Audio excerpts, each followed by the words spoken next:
Ayan, so nakuha na natin si 1,000 newtons. Ngayon, kukunin naman natin si Fy. So, si Fy naman ay, ito, no? Si Fy, ginamit nating basis or nilet natin siya dun sa sin B over B. Okay? So, gagawin natin yan for Fy. Ito, si Fy. Sin B over B equals sin C over C.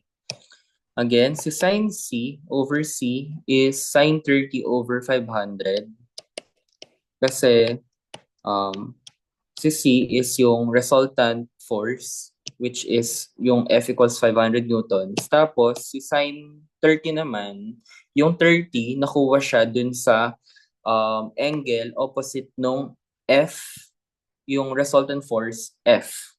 Okay?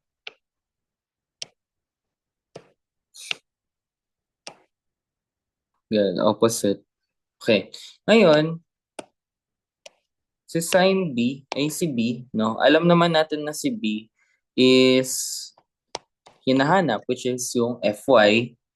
Tapos si sin B naman, dapat pala tinuro ko to dapat dito para hindi siya nakakalito. Yan, dapat ganyan pala. Sorry. Tapos si sin B naman, no? Si sin B, ito yung Fy, right? Ito yung Fy. Tapos, hahanapin ko ano yung opposite angle nung Fy. Since yung opposite angle ng Fy is 60, therefore, gagamitin ko sin 60. Ayan. So, cross-multiplying, makukuha natin si Fy equals 500 sin 60 over sin 30. Tama ba? 500 sin 60 over sin 30. Okay, tama.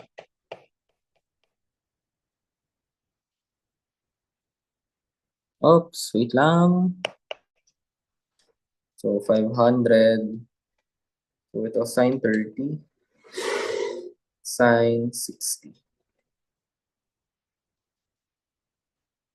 Therefore, the answer is 866.0254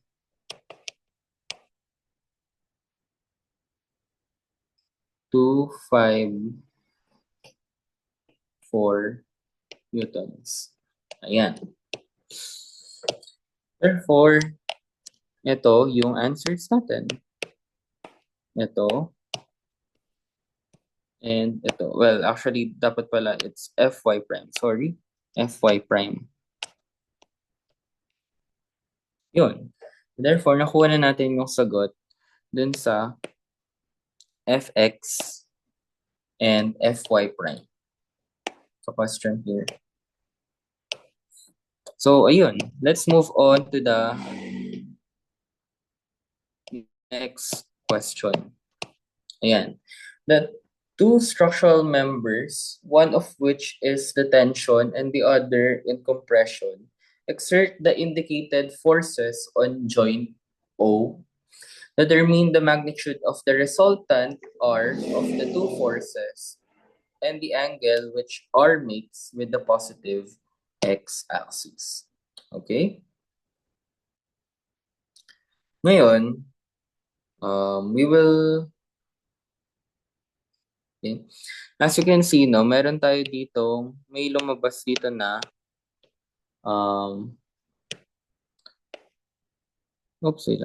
may lumabas dito na special right triangles. Tapos dito naman meron tayong 2 kilonewtons na merong 30 degrees na angle.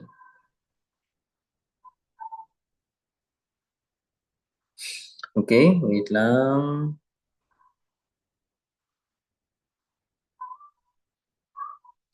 Okay? Yung hinahanap dito is, sabi niya dito, determine the magnitude of the resultant R of the two forces and the angle which are mixed with the positive x-axis. Okay, wait lang.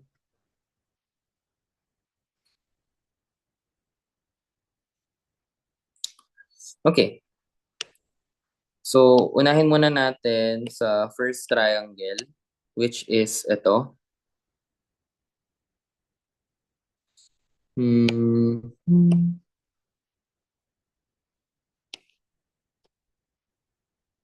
Oops, wait lang.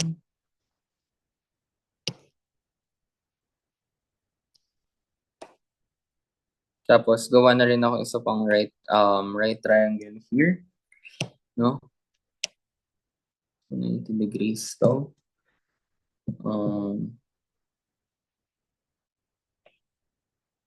Ayan. Tapos, nakaganito to. Actually, ulitin ko yung isang triangle.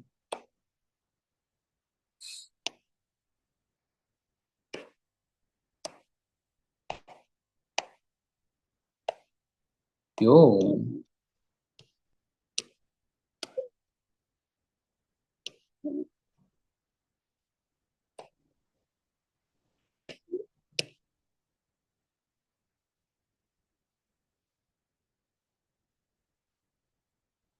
$30 degrees daw. Okay?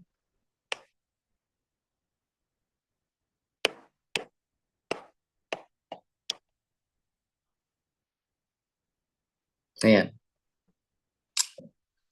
Alright. So, ito niyan, i-label ko lang ng 3 kilonewtons. Tapos ito, 4, 3. Tapos ito naman, 30 degrees. Tapos 2 kilonewton, no? So, yung gagawin ko lang niyan dito is, kukunin ko lang yung Fx and Fy components nila. Okay? Tapos, okay. Kukunin ko muna, let's say, I'll name this force P, ganun. Tapos, ito naman si force P. Okay? So, force P, kukunin ko si Tx at si Ty. Tapos, si Py, Px, and si Py. Okay? Kukunin ko lang yung nila, x and y components. Ay, di pala to. O ngayon, using gagamitin natin yung special right triangles. Again, yung sinabi ko dun sa other video. Ilalagay ko kung ano man yung nakalagay na given side or given force, which is 3. That is the same towards here, 3. Tapos, ano yung equivalent side ng 3, which is 5, dahil nga 3, 4, 5, di ba? Ngayon, yung Tx, no? This one is Tx and this one is Ty. Since si Tx ay ano ba yung equivalent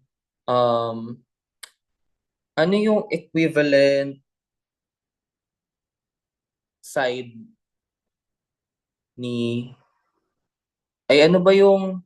ano yung equivalent side ni Tx, 'di ba? Or equivalent measurement ni Tx. Since yung equivalent measurement ni Tx is 3, therefore yun yung isa-substitute natin. So 3 times 3 over 5, that is 9 over 5, which is also equal to 1.8 kilonewtons. And this one naman is 5 ulit yung nasa baba. Tapos 4 ay yung equivalent measurement ni Ty is 4. So magiging itong 12 over 5. So 12 over 5 is equal to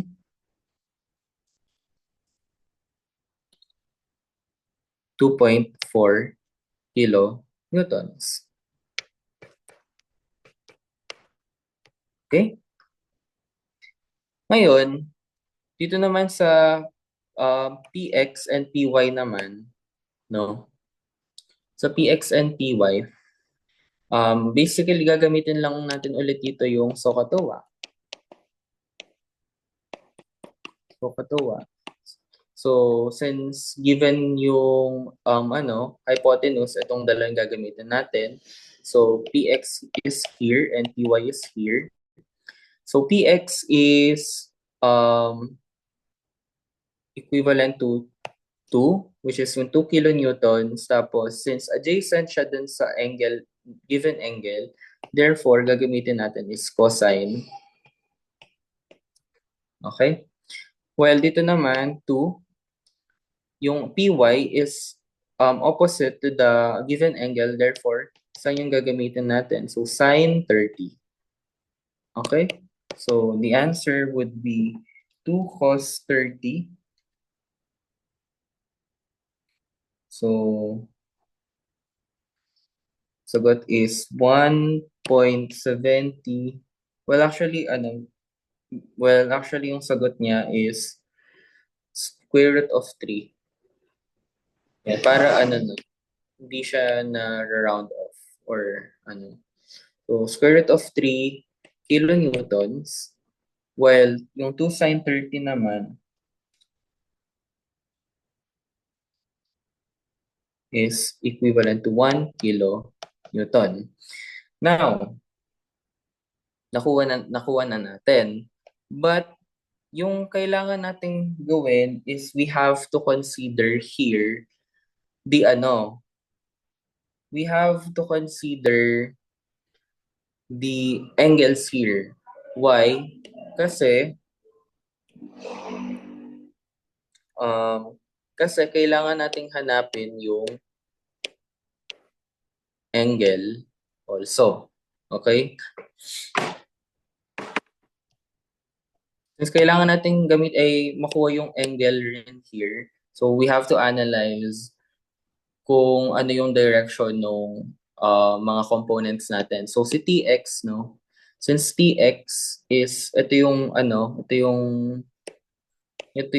first angle, papunta siya to the right in terms of x-axis. Therefore, ito is positive. How about this one? Pababa naman siya sa ty, so therefore, ito is negative. Oops.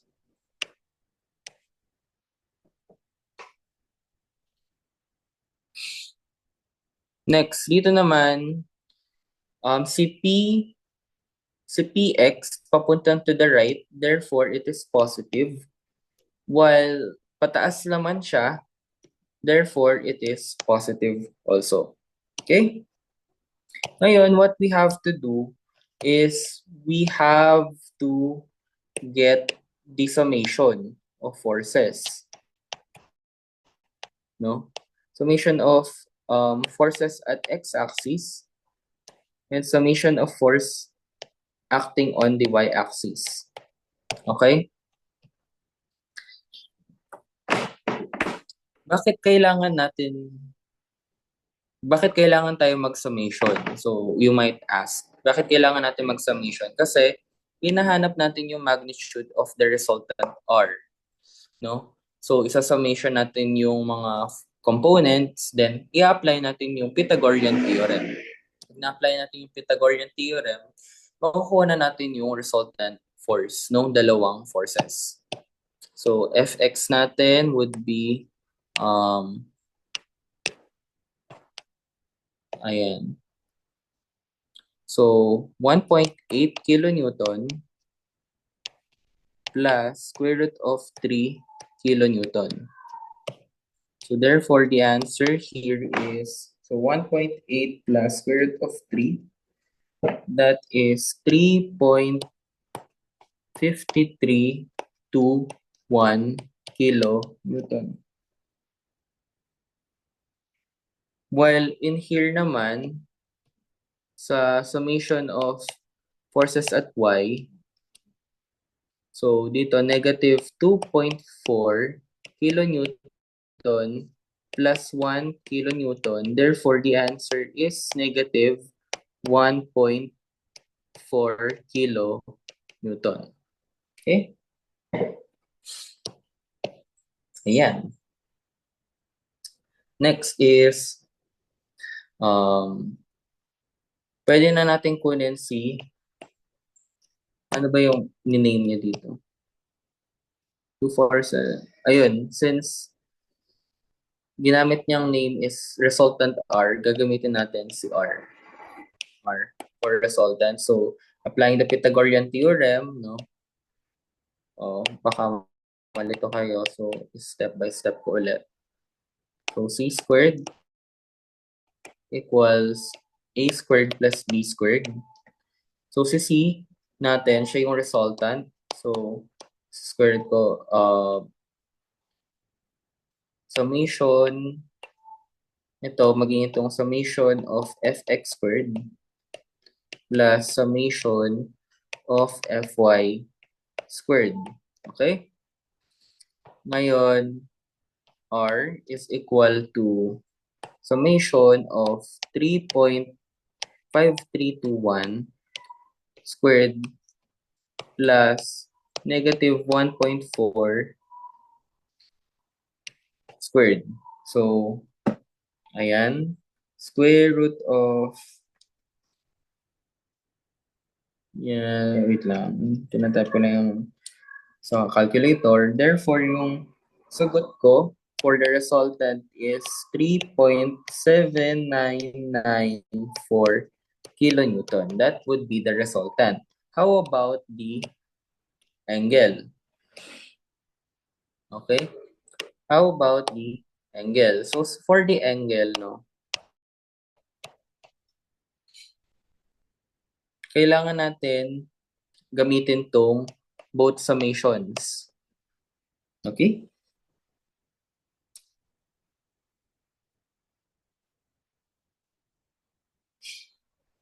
Yan.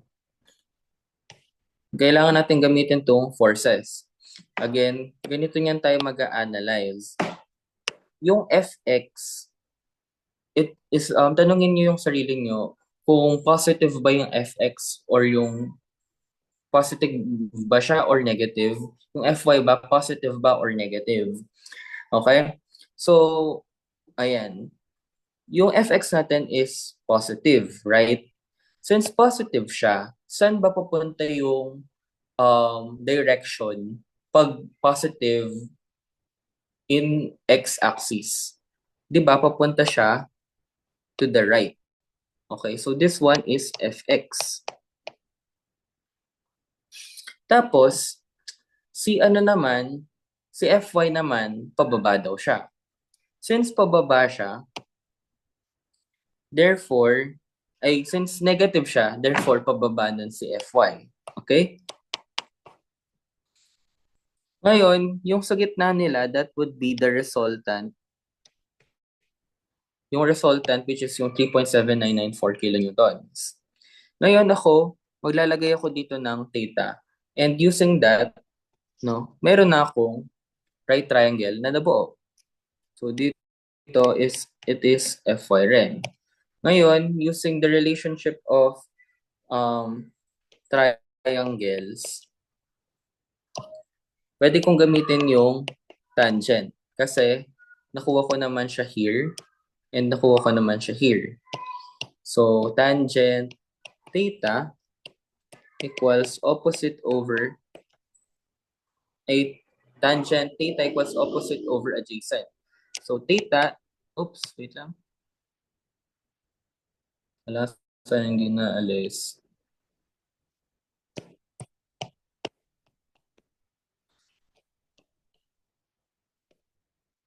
Oops. Wait lang, naalis siya. Saglit lang. Ayan. So, ayan. Pwede na tayong wait lang. Ayan. since ayun, gagamitin natin yung tangent theta o equals opposite over adjacent. So, using this, pwede na natin makuha yung angle. So, tan -1 opposite over adjacent. Yung opposite natin would be, pag inano natin to magiging itong fy, right? So, yung opposite niya is fy. So, tan -1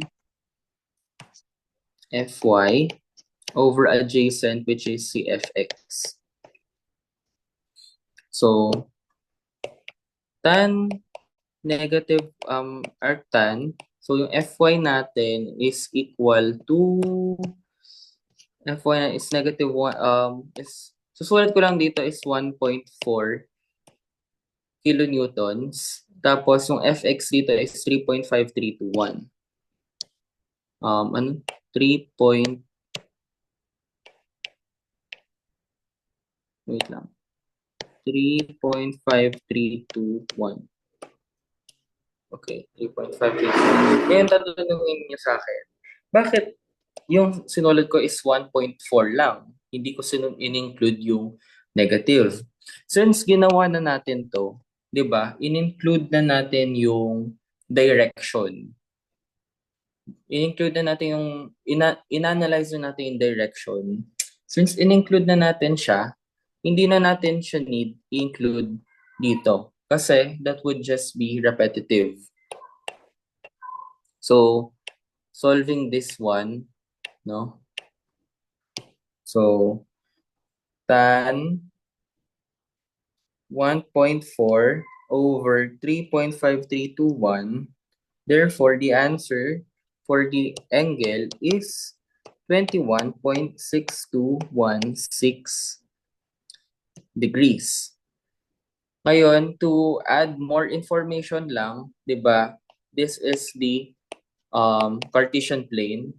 This is quadrant 1, quadrant 2, quadrant 3, and quadrant 4. Therefore, yung resultant force ay nasa at quadrant 4. Okay? 21.61 degrees at quadrant 4. So that is the answer. Okay? Then finally, meron pa akong nilagay na isang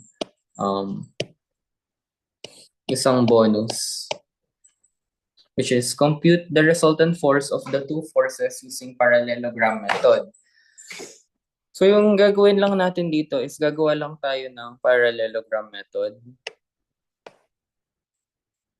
So aanin ko lang to.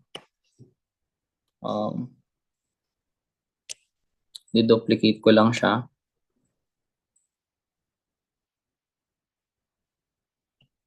Ayan. Tapos ito, yun. Wait lang, ayaw niya maano. Buburahin ko na lang siya.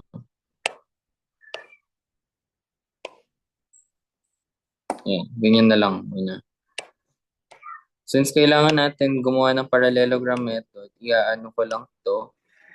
I-duplicate ko siya sa parallel niya. So, pag ganito.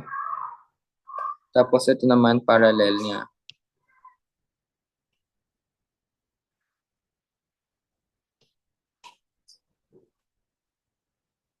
Ayan.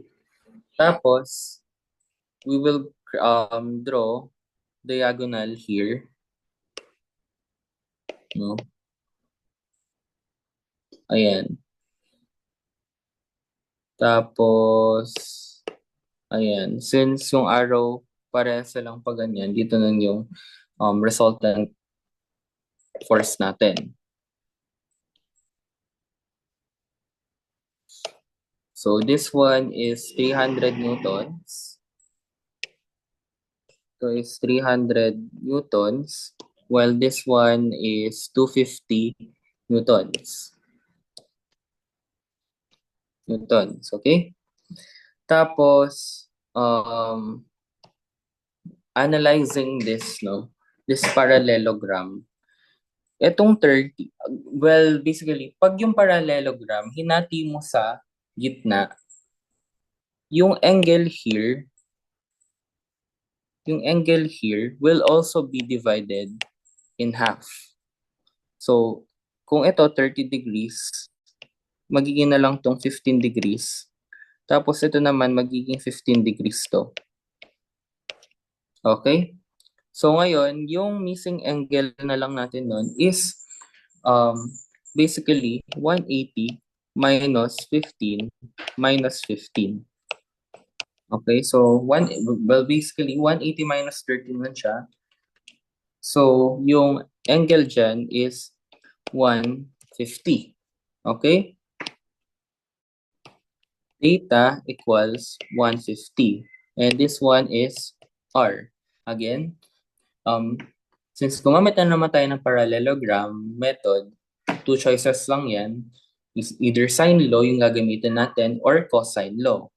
Since hinahanap natin yung resultant, therefore, once again, cosine law ang gagamitin natin, which is c squared equals a squared plus b squared minus 2ab cos c. Okay? Okay. Ayaw na naman. Cosine C. Ngayon, again, ito magiging tong R, tapos square root ko to. Yan. Si A squared, gagawin ko na lang siyang 300 newtons plus 250 squared minus 2, yung A is 300, tapos B which is 250. Oops, wait lang. 250 cos yung C, yung C natin, angle C natin, yung angle opposite R. Since nakuha natin angle opposite R is 150, yun yung gagamitin natin, 150. So, solving it, no? So, 300 squared plus 250 squared minus 2 times 300 times 250 cos 150. Therefore, the answer here is 531.4168 newtons. So therefore, that is the answer. And that concludes lesson 1. So, grabe ang dami, 3 video recordings. But thank you for watching until the end. So I hope may natutunan kayo and